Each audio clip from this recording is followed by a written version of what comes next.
The first thing you are going to want to do is take 3/4 of a cup of almond flour and sift it in a bowl. There will be more information about almond flour in the description below.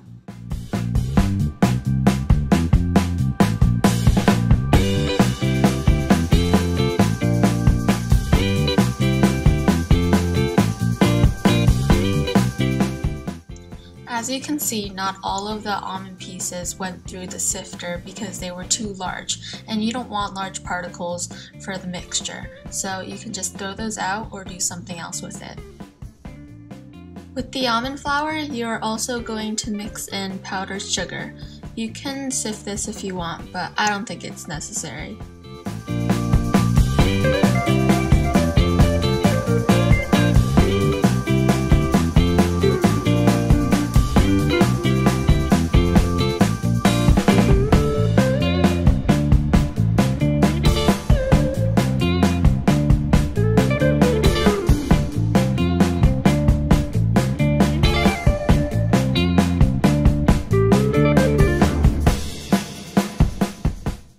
Once you measured out the powdered sugar, mix it in with the almond flour and set aside for later use. In a small bowl, crack 2 egg whites into a bowl.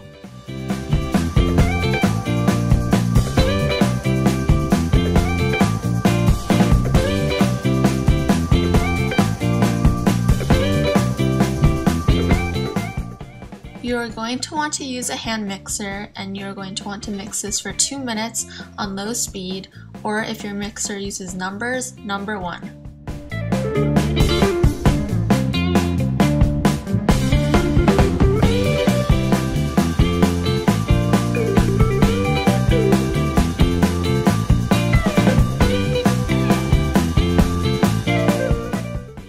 Know when you're done when your mixture is bubbly and it will have soft peaks. Once that's done, measure 1/4 cup of granulated sugar.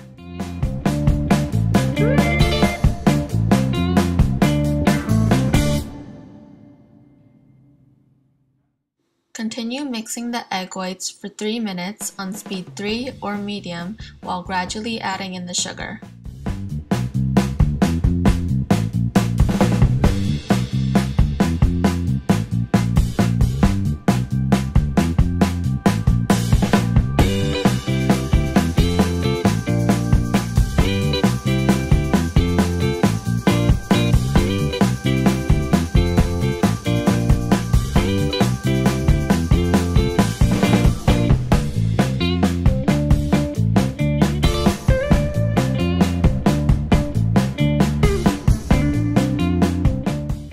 You will know when the mixture is ready when it is very shiny and when it has stiff peaks.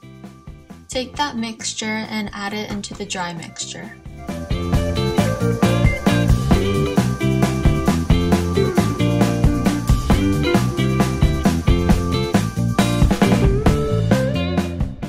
You are going to want to combine the mixture by folding it.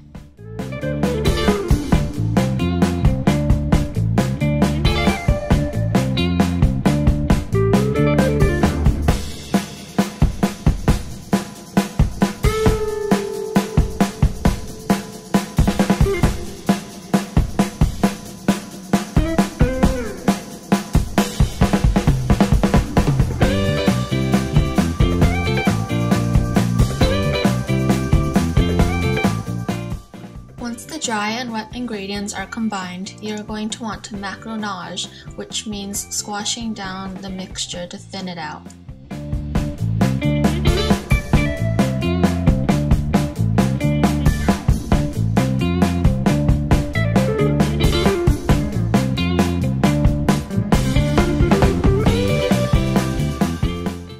As you can see, I added food coloring, so if you want, add in whatever color you want.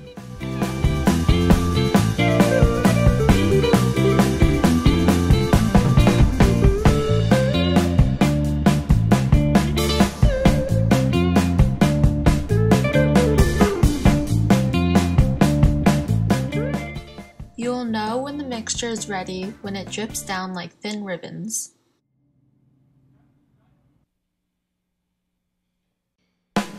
To pipe out the macarons, you can use a piping bag, but I like using a squeeze bottle because it's cleaner.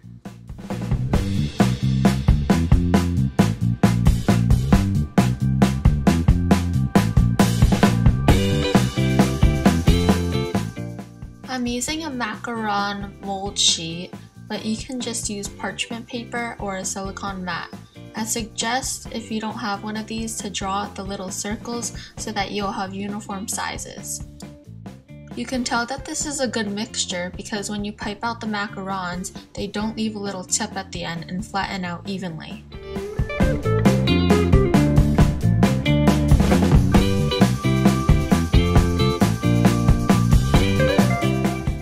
After you are done piping, you're going to need to wait until the macaron forms a thin crust on the top.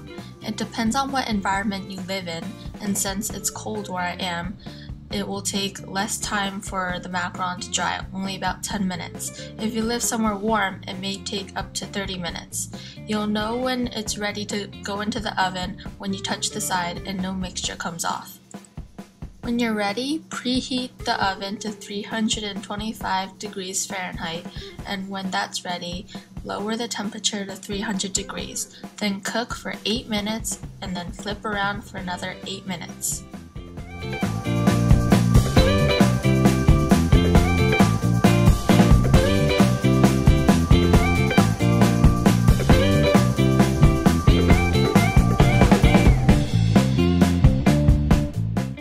When the macarons are ready, take it out of the oven and leave it to cool until it comes to room temperature.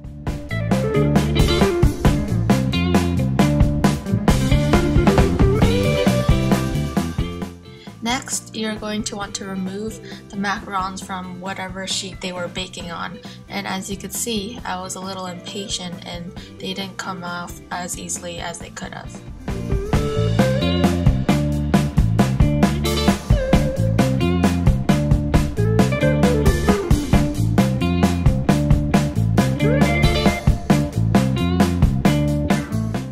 Once you have removed all of the macarons from the baking sheet, you're going to want to pair them together.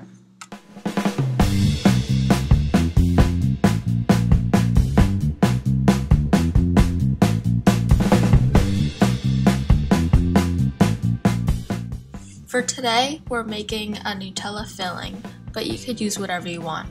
So for the Nutella, you're going to want to microwave this for about 30 seconds until the Nutella becomes a thin consistency.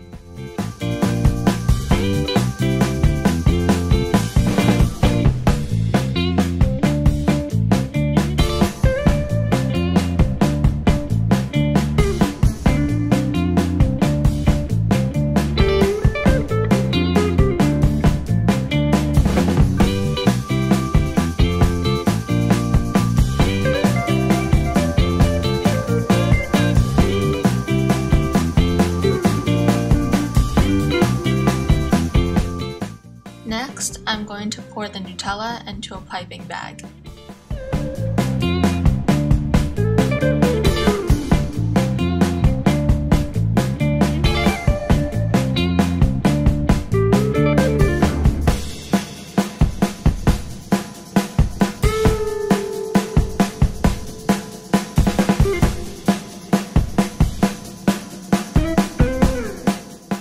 You're going to want to pipe a little bit of Nutella on the macaron and place the other half on top, and you're done.